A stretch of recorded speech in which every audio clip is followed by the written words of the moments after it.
Hello students, subscribe my channel education hub Moga.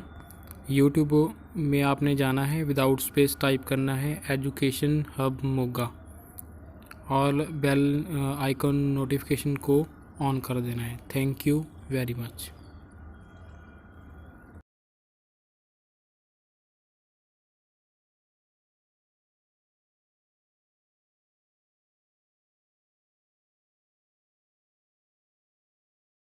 Hello students, today we will start civics chapter first, need for laws. The rules of game ensure that it is played properly. ਜੇਕਰ ਅਸੀਂ ਕੋਈ ਵੀ game ਖੇਡਦੇ ਹਾਂ ਇਹ ਤਾਂ ਹੀ ਵਧੀਆ ਤਰੀਕੇ ਨਾਲ ਖੇਡੀ ਜਾ ਸਕਦੀ ਹੈ ਜੇਕਰ ਅਸੀਂ ਇਹਨੂੰ ਰੂਲਸ ਦੇ ਅਕੋਰਡਿੰਗ ਪਲੇ ਕਰੀਏ। Similarly, the rules formulated in a society ensure that is governed efficiently. ਜੇਕਰ ਰੂਲ ਵੀ ਸੁਸਾਇਟੀ ਦੇ ਵਿੱਚ ਫਾਰਮੂਲੇਟ ਕੀਤੇ ਜਾਣ ਤਾਂ ਉਹ ਪੂਰੇ ਵਧੀਆ ਤਰੀਕੇ ਨਾਲ ਸੁਸਾਇਟੀ ਕੀ ਆ ਕੰਮ ਕਰੂਗੀ। Such rules are known as a laws. ਇਹ ਸਾਰੇ ਰੂਲਸ ਕੀ ਕਾਹਦੇ ਨਾਮ ਨਾਲ ਜਾਣੇ ਜਾਂਦੇ ਆ? ਲਾਜ਼ ਨਾਲ। When law in a society are formulated on the basis of general census and usually recorded in the written form, they form a constitution. ਜਦੋਂ ਇਹ ਲਾਅ ਸੁਸਾਇਟੀ ਦੇ ਵਿੱਚ ਜਨਰਲ ਸੈਂਸੋ ਦੇ ਆਧਾਰ 'ਤੇ ਫਾਰਮੂਲੇਟ ਕੀਤੇ ਜਾਂਦੇ ਆ ਤਾਂ ਇਹਨਾਂ ਦਾ ਰਿਕਾਰਡ ਰਿਟਨ ਫਾਰਮ ਦੇ ਵਿੱਚ ਹੁੰਦਾ ਤਾਂ ਉਦੋਂ ਇਸ ਨੂੰ ਕੌਂਸਟੀਟਿਊਟ ਮਤਲਬ ਕਿ ਸੰਵਿਧਾਨ ਕਿਹਾ ਜਾਂਦਾ ਹੈ। In this chapter we will study the importance of law in a society, the rule of constitution in a country, and how can we can express our dissent against law. इस चैप्टर ਦੇ ਵਿੱਚ ਅਸੀਂ law ਦੀ importance ਬਾਰੇ study ਕਰਾਂਗੇ ਤੇ constitution ਸੰਵਿਧਾਨ ਦਾ ਕੀ role ਹੈ country ਦੇ ਵਿੱਚ ਤੇ ਸਾਡੇ ਅਸੀਂ ਆਪਣੇ ਡਿਸਐਗਰੀਮੈਂਟ ਜਿਹੜੇ ਲਾਅ ਦੇ ਅਗੇਂਸਟ ਆ ਉਹਨੂੰ ਕੀ ਆ ਐਕਸਪ੍ਰੈਸ ਕਰਾਂਗੇ। Firstly need for laws. ਜ਼ਰੂਰਤ ਕਿਉਂ ਹੈ ਲਾਅ ਦੀ? A society is made up of interaction and relationship among peoples. ਜਿਹੜੀ ਸਮਾਜ ਆਪਣਾ ਇੱਕ ਉਹ ਇੰਟਰੈਕਸ਼ਨਸ ਕਮਿਊਨੀਕੇਸ਼ਨ ਅਤੇ ਆਪਣੀ ਰਿਲੇਸ਼ਨਸ਼ਿਪ ਦੇ ਵਿਚਕਾਰ ਬਣਦਾ ਹੈ। These interaction and relationship are regulated by laws. ਇਹ ਜੋ ਵੀ ਕਮਿਊਨੀਕੇਸ਼ਨ ਆ ਰਿਲੇਸ਼ਨਸ਼ਿਪ ਆ ਇਹਨੂੰ ਰੈਗੂਲੇਟਡ ਲਾਅ ਦੇ ਅਕੋਰਡਿੰਗ ਹੀ ਕੀਤਾ ਜਾਂਦਾ ਹੈ।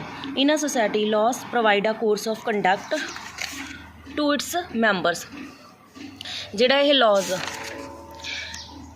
ਪ੍ਰੋਵਾਈਡਡ ਜਿਹੜਾ ਆਪਾਂ ਨੂੰ ਕਾਨੂੰਨ ਆ ਇੱਕ ਕੰਡਕਟ ਇਸ ਦੇ ਮੈਂਬਰਾਂ ਨੂੰ ਇੱਕ ਕੰਡਕਟ ਪ੍ਰੋਵਾਈਡ ਕਰਦਾ ਵਾ। They guide on what should be done and what note.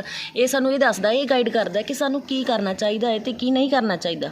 To ensure the welfare of all the society. ਇਹ ਕੀ ਹੈ? ਸਮਾਜ ਦੇ ਵੈਲਫੇਅਰ ਲਈ ਜ਼ਰੂਰੀ ਹੈ। ਦੇ ਸੀ it that a less powerful person on a group is not dominated or treated unfairly by the powerful person or group in a society. ਅਤੇ ਇਹ ਵੀ ਦੇਖਦਾ ਹੈ ਕਿ ਕੋਈ ਘੱਟ ਪਾਵਰਫੁਲ ਪਰਸਨ ਜਾਂ ਕੋਈ ਗਰੁੱਪ ਆ ਉਹਨੂੰ ਜੇ ਕੋਈ ਡੋਮੀਨੇਟ ਪੀਪਲ ਬੈਡ ਤਰੀਕੇ ਨਾਲ ਟਰੀਟ ਕਰ ਰਿਹਾ ਤਾਂ ਉਹ ਵੀ ਇਹ ਲਾਅ ਉਹਨੂੰ ਫਾਰਮੂਲੇਟ ਕਰਦਾ ਹੈ। ਦੇ service N agent of change against the challenge practice in the societies. ਇਹ ਕਿ ਇੱਕ ਏਜੰਟ ਦੇ ਰੂਪ ਵਿੱਚ ਕੰਮ ਕਰਦਾ ਵਾ ਅਤੇ ਇਹਦੇ 'ਚ ਅਗੇਂਸਟ ਕਰਦਾ ਜਿਹੜੀਆਂ ਸਮਾਜ ਵੱਲੋਂ ਪ੍ਰੈਕਟਿਸ ਨੂੰ ਫੋਲੋ ਕੀਤਾ ਜਾਂਦਾ ਹੈ। They outline the structure of the government and empower the government to formulate policies for the betterment of all. ਇਹ ਜੋ ਵੀ ਸਟਰਕਚਰ ਆ ਗੌਰਮੈਂਟ ਦਾ ਸਰਕਾਰ ਦਾ ਇਹਦੇ ਵਿੱਚ ਕੀ ਆ ਲਾਜ਼ ਨੂੰ ਫਾਰਮੂਲੇਟ ਕੀਤਾ ਜਾਂਦਾ ਪੋਲਿਸੀ ਨੂੰ ਕਾਹਦੇ ਲਈ ਕਿ ਉਹਨਾਂ ਦਾ ਵਧੀਆ ਤਰੀਕੇ ਨਾਲ ਉਹਨਾਂ ਨੂੰ ਪੋਲਿਸੀਜ਼ ਨੂੰ ਲਾਗੂ ਕੀਤਾ ਜਾਵੇ। Thus we can say that laws bring order and security in the society. They help people to progress and protect them from cause and unfair practice. ਇਹ ਜਿਹੜੇ ਲਾਅ ਆ ਇਹਦੇ ਨਾਲ ਕੀ ਇੱਕ ਤਾਂ ਇਹ ਆਰਡਰ ਦੇ ਵਿੱਚ ਕੰਮ ਕਰਦੇ ਆ, ਸਮਾਜ ਨੂੰ ਸੇਫ ਕਰਦੇ ਆ ਅਤੇ ਹੈਲਪ ਕਰਦੇ ਆ ਪੀਪਲ ਦੀ ਉਹ ਪ੍ਰੋਗਰੈਸ ਕਰਨ ਅਤੇ ਪ੍ਰੋਟੈਕਟ ਕਰ ਸਕਣ ਕਿਸੇ ਵੀ ਗੜਬੜ ਤੋਂ। ਕੋਈ ਪ੍ਰੈਕਟਿਸ ਸਹੀ ਨਹੀਂ ਹੈਗੀ ਅਨਫੇਅਰ ਆ ਤਾਂ ਉਹ ਤੋਂ ਕੀ ਹੈ ਬਚਾਉਂਦੇ ਆ। Study the role of law in a society with the example of Dowry Prohibition Act 1961. ਹੁਣ ਅਸੀਂ ਕਾਨੂੰਨ ਦਾ ਕੀ ਰੋਲ ਹੈ ਉਹਦੀ ਸਟੱਡੀ ਕਰਾਂਗੇ। ਕਿਹਦੇ ਨਾਲ? ਇੱਕ ਡੋਰੀ ਪ੍ਰੋਹਿਬਿਸ਼ਨ ਜਿਹੜੀ ਦਾਜ ਦੀ ਮਨਾਹੀ ਐਕਟ ਪਾਸ ਹੋਇਆ ਹੈ ਉਹਦੇ ਨਾਲ ਅਸੀਂ ਇਸ ਨੂੰ ਸਟੱਡੀ ਕਰਾਂਗੇ। ਇਸ ਦੀ ਡੋਰੀ ਪ੍ਰੋਹਿਬਿਸ਼ਨ ਐਕਟ 1961 ਜੋ ਕਿ ਦਾਜ ਦੀ ਮਨਾਹੀ ਐਕਟ ਪਾਸ ਹੋਇਆ ਸੀ 1961 ਦੇ ਵਿੱਚ। The dowry system refer to the practice of payment and acceptance of gifts in the form of goods, cash and property by the family of bride to the family of groom respectively. ਦਾਜ ਕੀ ਹੁੰਦਾ ਹੈ? ਇੱਕ ਇਹਦੇ ਵਿੱਚ ਕੀ ਆ ਜਾਂ ਤਾਂ payment money ਦਿੱਤੀ ਜਾਂਦੀ ਹੈ ਜਾਂ ਕੋਈ ਗਿਫਟ ਅਸੈਪਟ ਕੀਤੇ ਜਾਂਦੇ ਆ। ਗਿਫਟ ਦੇ ਰੂਪ ਦੇ ਵਿੱਚ ਕੋਈ ਚੀਜ਼ ਹੋ ਸਕਦੀ ਹੈ, ਕੋਈ ਪੈਸਾ ਹੋ ਸਕਦਾ ਹੈ, ਜ਼ਮੀਨ ਹੋ ਸਕਦੀ ਹੈ, ਜਿਹੜੀ ਕਿ ਲਾੜੀ ਦੇ ਪਰਿਵਾਰ ਵੱਲੋਂ ਲਾੜੇ ਦੇ ਪਰਿਵਾਰ ਨੂੰ ਦਿੱਤੀ ਜਾਂਦੀ ਹੈ। Earlier the dowry was given by the family of a bride out of their will. ਪਹਿਲਾਂ ਵਾਲੇ ਸਮੇਂ ਦੇ ਵਿੱਚ ਜੋ ਵੀ ਦਾਜ ਦਿੱਤਾ ਜਾਂਦਾ ਸੀਗਾ ਦੁਲਹਨ ਦੇ ਪਰਿਵਾਰ ਵੱਲੋਂ ਉਹਨਾਂ ਦੀ ਇੱਛਾ ਦੇ ਅਗੇਂਸਟ ਹੁੰਦਾ ਸੀਗਾ, ਉਹਨਾਂ ਦੇ ਵਿੱਚ ਉਹਨਾਂ ਦੀ ਕੋਈ ਇੱਛਾ ਨਹੀਂ ਹੁੰਦੀ ਸੀ। However over the years it became an obligation on the bride's family to give dowry as ask for by the groom's family. ਫਿਰ ਵੀ ਜਿਹੜਾ ਸਮਾਂ ਲੰਘਦਾ ਗਿਆ ਤੇ ਇਹ ਇੱਕ ਫਰਜ਼ ਬਣ ਗਿਆ ਦੁਲਹਨ ਦੇ ਪਰਿਵਾਰ ਵੱਲੋਂ ਕਿ ਦਾਜ ਦੇਣਾ, ਜਿਹੜਾ ਕਿ ਉਹਨਾਂ ਦੀ ਲਾੜੇ ਦੇ ਪਰਿਵਾਰ ਦੀ ਡਿਮਾਂਡ ਤੀ। As a result, girls who could not get dowry had to face several physical and mental problems। ਸਿੱਟੇ ਵਜੋਂ ਕੀ ਹੋਇਆ ਕਿ ਜੋ ਗਰਲਸ ਦਾਜ ਨਹੀਂ ਲੈ ਕੇ ਆਉਂਦੇ ਸੀ ਉਹਨਾਂ ਨੂੰ ਕਈ ਤਰੀਕੇ ਦੇ ਫਿਜ਼ੀਕਲ ਅਤੇ ਮੈਂਟਲ ਪ੍ਰੋਬਲਮਸ ਦਾ ਸਾਹਮਣਾ ਕਰਨਾ ਪੈਂਦਾ ਸੀ। In 1961 the Dowry Prohibition Act was passed by the government to prohibit the demand, payment, acceptance dowry in the society। ਫਿਰ ਕੀ ਸਰਕਾਰ ਵੱਲੋਂ ਡੋਰੀ ਪ੍ਰੋਹਿਬਿਸ਼ਨ ਐਕਟ ਪਾਸ ਕੀਤਾ ਗਿਆ, ਜਿਹਦੇ ਵਿੱਚੋਂ ਕੋਈ ਵੀ ਪੇਮੈਂਟ ਲੈਣੀ ਜਾਂ ਦੇਣੀ ਕੀ ਆ ਪਨਿਸ਼ਮੈਂਟ ਹੋਊਗੀ। The act was further strengthened in 1981 when paying and accepting dowry become ਅ ਪਨਿਸ਼ੇਬਲ ਓਫੈਂਸ। ਉਸ ਤੋਂ ਬਾਅਦ 1981 ਦੇ ਵਿੱਚ ਇਹ ਹੋਰ ਵੀ ਸਟਰੈਂਥ ਵਿੱਚ ਹੋ ਗਿਆ, ਮਜ਼ਬੂਤ ਹੋ ਗਿਆ, ਜਦੋਂ ਕਿ ਡੋਰੀ ਲੈਣ ਜਾਂ ਦੇਣ ਵਾਲੇ ਨੂੰ ਪਨਿਸ਼ ਹੋਣਾ ਪਿਆ। 1986 the law also prescribed conviction for up to 5 years or a fine up to 15,000 rupees or the amount of the dowry against the people who demanded or accepted dowry। 1986 ਦੇ ਵਿੱਚ ਜੋ ਦਾਜ ਲੈਂਦਾ ਸੀ ਜਾਂ ਦਿੰਦਾ ਸੀ ਉਹਨੂੰ 5 years ਦੀ ਪਨਿਸ਼ਮੈਂਟ ਜਾਂ fine ਦਿੱਤਾ ਜਾਂਦਾ ਸੀ, ਫਾਈਨ ਕੀਤਾ ਜਾਂਦਾ ਸੀ 50,000 ਰੁਪਏ, ਜੋ ਵੀ ਦਾਜ ਲੈਂਦਾ ਜਾਂ ਦਿੰਦਾ ਸੀ। ਨੈਕਸਟ ਆ ਤੁਹਾਡਾ ਕੌਨਸਟੀਟਿਊਸ਼ਨ ਮੀਨਿੰਗ ਐਂਡ ਇੰਪੋਰਟੈਂਸ। ਕੌਨਸਟੀਟਿਊਸ਼ਨ ਦਾ ਮਤਲਬ ਕੀ ਹੈ ਅਤੇ ਇਹ ਕਿਉਂ ਇੰਪੋਰਟੈਂਸ ਆਪਣੇ ਲਈ ਕਿਉਂ ਜ਼ਰੂਰੀ ਹੈ। A constitution is a set of written rules and fundamental principle according to which a country is governed. Constitution ਇੱਕ ਸੰਵਿਧਾਨ ਹੁੰਦਾ ਹੈ, ਇੱਕ ਸੈੱਟ ਹੁੰਦਾ ਜੋ ਲਿਖੇ ਹੋਏ ਰੂਲਸ ਹੁੰਦੇ ਆ, ਮੁੱਢਲੇ ਸਿਧਾਂਤ ਹੁੰਦੇ ਆ, ਜਿਹਦੇ ਅਨੁਸਾਰ ਕੀ ਆਪਣਾ ਕੰਟਰੀ ਕੀ ਗਵਰਨ ਕੀਤੀ ਜਾਂਦੀ ਹੈ। A constitution serves various purpose in a country. ਇਹਦੇ ਕਈ ਪਰਪਸ ਨੇ, ਮਨੋਰਥ ਨੇ।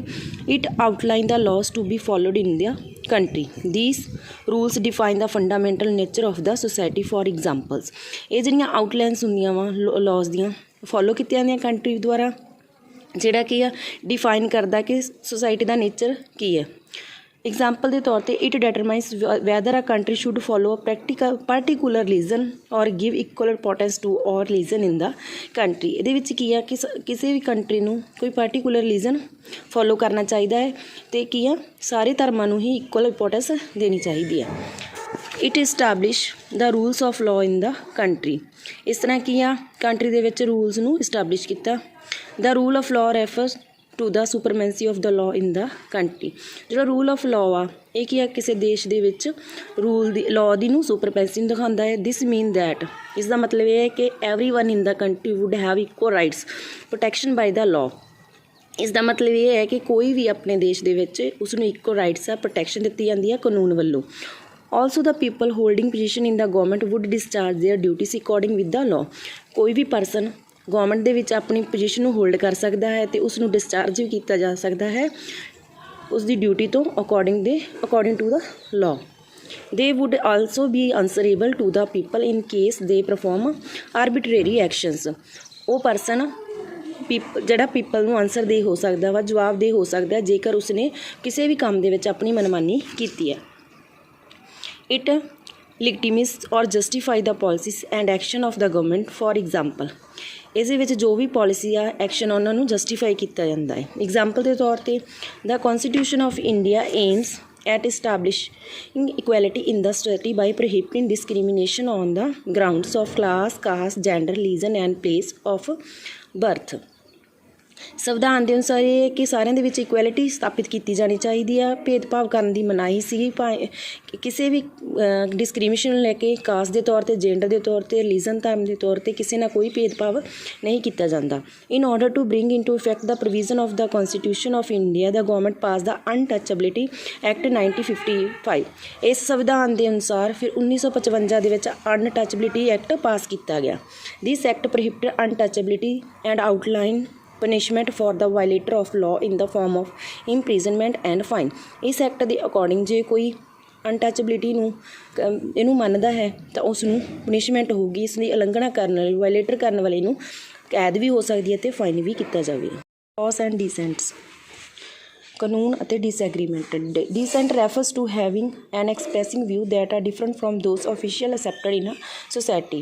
डिसेंट ਇਹ ਰੈਫਰ ਕਰਦਾ ਹੈ ਕਿ ਕੋਈ ਵੀ ਪ੍ਰਗਟਾਵਾ, ਕੋਈ ਵੀ ਵਿਊ ਉਹ ਡਿਫਰੈਂਟ ਹੁੰਦੇ ਆ ਜਿਹੜੇ ਕਿ ਸੁਸਾਇਟੀ ਵੱਲੋਂ ਓਕੇਜ਼ਨਲੀ ਤੌਰ 'ਤੇ ਐਕਸੈਪਟ ਹੁੰਦੇ ਆ। ਵੈਨ ਦਾ ਗਵਰਨਮੈਂਟ ਪਾਸਿਸ ਆ ਲਾ, ਜਦੋਂ ਕੋਈ ਸਰਕਾਰ ਕੋਈ ਲਾਅ ਨੂੰ ਪਾਸ ਕਰਦੀ ਹੈ, it may not serve the interest of all section of the society. ਇਸ ਦੇ ਵਿੱਚ ਕਿਸੇ ਵੀ ਸਮਾਜ ਦੇ ਕਿਸੇ ਵਰਗ ਦਾ ਇੰਟਰਸਟ ਨਹੀਂ ਹੁੰਦਾ। In such cases the people at last are empowered by constitution express their decent.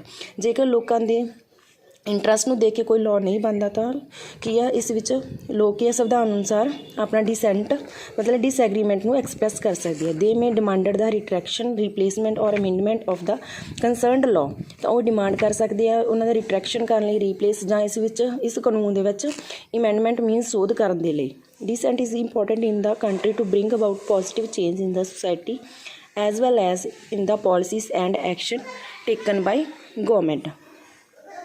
Decent ਕੀ ਹੈ, ਇੱਕ ਇੰਪੋਰਟੈਂਟ ਆ ਕੰਟਰੀ ਦੇ ਵਿੱਚ ਪੋਜ਼ੀਟਿਵ ਚੇਂਜ ਲੈ ਕੇ ਆਉਣ ਦੇ ਲਈ। ਇਹਦੇ ਨਾਲ ਨਾਲ ਪੋਲਿਸੀਜ਼ ਦੇ ਵਿੱਚ ਅਤੇ ਐਕਸ਼ਨ ਜਿਹੜੇ ਕੀ ਆ ਸਰਕਾਰ ਵੱਲੋਂ ਲਏ ਜਾਂਦੇ ਆ।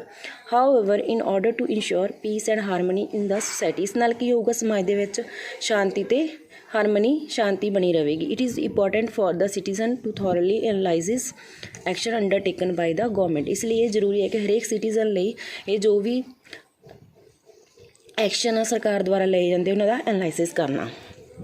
ਲੈਟ ਅਸ ਸਟੱਡੀ ਵਨ ਸੱਚ case in which the descent of the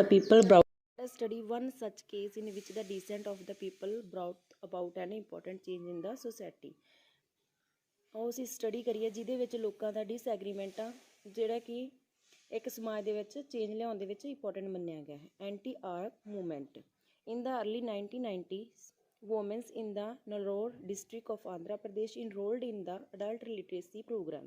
During one of the discussion in this program, the women started complaining about the increasing consumption of arc country liquid by their husbands। ਇਸ ਦੇ ਵਿੱਚ ਪਹਿਲਾਂ 1990 ਦੇ ਵਿੱਚ woman ਸੀਗੀ ਜੋ ਆਂਧਰਾ ਪ੍ਰਦੇਸ਼ ਦੇ ਵਿੱਚ ਸੀਗੇ, ਇੱਕ ਲਿਟਰੇਸੀ ਪ੍ਰੋਗਰਾਮ ਚਲਾਇਆ ਗਿਆ ਜਿਸ ਦੇ ਵਿੱਚ ਇੱਕ ਡਿਸਕਸ਼ਨ ਪ੍ਰੋਗਰਾਮ ਸੀ ਜਿਹਦੇ ਵਿੱਚ ਔਰਤਾਂ ਨੇ ਇਹ ਕੰਪਲੇਨ ਕਰਨੀ ਸ਼ੁਰੂ ਕਰ ਦਿੱਤੀ ਕਿ ਉਹਨਾਂ ਦੇ ਹਸਬੈਂਡ ਦੁਆਰਾ ਕਿ ਲਿਕਰ ਨੂੰ ਕੰਜ਼ਪਸ਼ਨ ਕੀਤਾ ਜਾਂਦਾ, ਮਤਲਬ ਕਿ ਲਿਆ ਜਾਂਦਾ ਹੈ। The increase consumption while ruining their physical and mental health of the people in the village along with increasing the debt of the families। ਜਿਹੜੀ ਕੰਜ਼ਪਸ਼ਨ ਦੀ ਲਗਾਤਾਰ ਵਰਤੋਂ ਆ ਵੱਧ ਰਹੀ ਹੈ, ਇਸ ਨਾਲ ਕੀ ਆ ਉਹਨਾਂ ਦੀ ਫਿਜ਼ੀਕਲ ਅਤੇ ਮੈਂਟਲ ਹੈਲਥ ਕੀ ਆ ਉਹ ਵੀ ਖਰਾਬ ਹੋ ਰਹੀ ਹੈ ਅਤੇ ਉਹਨਾਂ ਦੀਆਂ ਫੈਮਲੀਜ਼ ਕੀ ਆ ਕਰਜ਼ੇ ਦੇ ਵਿੱਚ ਡੁੱਬ ਰਹੀਆਂ। It had further deteriorated the condition of women who had take care of the economic problem of their families while bearing violence from their husband। ਇਹਦੇ ਨਾਲ ਨਾਲ ਵੂਮਨਸ ਦੀ ਕੰਡੀਸ਼ਨ ਨੂੰ ਵੀ ਦੱਸਿਆ ਗਿਆ ਕਿ ਕਿਵੇਂ ਉਹਨਾਂ ਨੂੰ ਇਕਨੋਮਿਕ ਤੌਰ 'ਤੇ ਪ੍ਰੋਬਲਮਸ ਨੂੰ ਫੇਸ ਕਰਨਾ ਪੈਂਦਾ ਹੈ ਅਤੇ ਉਹਨਾਂ 'ਤੇ ਹਸਬੈਂਡ ਦੁਆਰਾ ਵਾਇਲੈਂਸ ਨੂੰ ਕਿਵੇਂ ਫੇਸ ਕਰਨਾ ਪੈਂਦਾ ਹੈ। Eventually women come together to spearhead an agitation against the sale of arc। They forced the closure of wine shops। ਆਖਰ 'ਤੇ ਸਾਰੀਆਂ ਔਰਤਾਂ ਇਕੱਠੀਆਂ ਹੋ ਕੇ ਇਹਦੇ ਵਿਰੁੱਧ ਆਈਆਂ ਅਤੇ ਉਹਨਾਂ ਨੇ ਉਹਨਾਂ ਨੂੰ ਕੰਪੈਲ ਕੀਤਾ ਕਿ ਇਸ ਵਾਈਨ ਸ਼ਾਪ ਨੂੰ, ਸ਼ਰਾਬ ਦੀਆਂ ਸ਼ਾਪਸ ਨੂੰ ਬੰਦ ਕੀਤਾ ਜਾਵੇ। The movement came to be known as the anti-arc or anti-liquor movement। ਇਹ ਜਿਹੜੀ ਮੂਵਮੈਂਟ ਆ ਐਂਟੀ ਆਰਕ ਅਤੇ ਐਂਟੀ ਲਿਕਰ ਦੇ ਨਾਂ ਨਾਲ ਜਾਣੀ ਜਾਂਦੀ ਹੈ। Gradually the movement spread to other parts of the state and expanded its scope from being a protest against the sale of liquor to protest against domestic violence, dowry system and sexual abuse। ਹੌਲੀ ਹੌਲੀ ਇਹ movement ਹਰੇਕ state ਦੇ ਹਰੇਕ part ਦੇ ਵਿੱਚ ਫੈਲ ਗਈ ਅਤੇ ਇਸ ਨੇ ਪ੍ਰੋਟੈਸਟ ਕੀਤਾ, ਵਿਰੋਧ ਕੀਤਾ ਲਿਕਰ ਦੇ ਵਿਰੁੱਧ, ਡੋਮੈਸਟਿਕ ਵਾਇਲੈਂਸ, ਘਰੇਲੂ ਵਾਇਲੈਂਸ ਦੇ, ਡੌਰੀ, ਦਾਜ ਦੇ ਐਂਡ ਸੈਕਸੂਅਲ ਅਬਿਊਜ਼ ਦੇ ਵਿਰੁੱਧ ਕੀ ਆ ਵਿਦਰੋਹ ਕੀਤਾ। As a result the government not only had impose a ban on the sale of arrack. ਇਸ ਦੇ ਸਿੱਟੇ ਵਜੋਂ ਕੀ ਹੋਇਆ, ਸਰਕਾਰ ਨੇ ਸਿਰਫ ਆਰਕ ਦੀ ਸੇਲ ਉੱਤੇ ਹੀ ਬੈਨ ਨਹੀਂ ਕੀਤਾ, also passed other laws to address the issue faced by the woman of the state. ਅਤੇ ਉਹ ਸਾਰੇ ਲਾਜ਼ ਨੂੰ ਵੀ ਪਾਸ ਕੀਤਾ ਜਿਨ੍ਹਾਂ ਵਿੱਚ ਔਰਤਾਂ ਨੂੰ ਕਈ ਤਰੀਕਿਆਂ ਦੇ ਇਸ਼ੂ ਨੂੰ ਫੇਸ ਕਰਨਾ ਪੈਂਦਾ ਹੈ। Thank you student, I hope you will understand this chapter properly। After chapter reading you will try to find book work। After that we start to find question answer।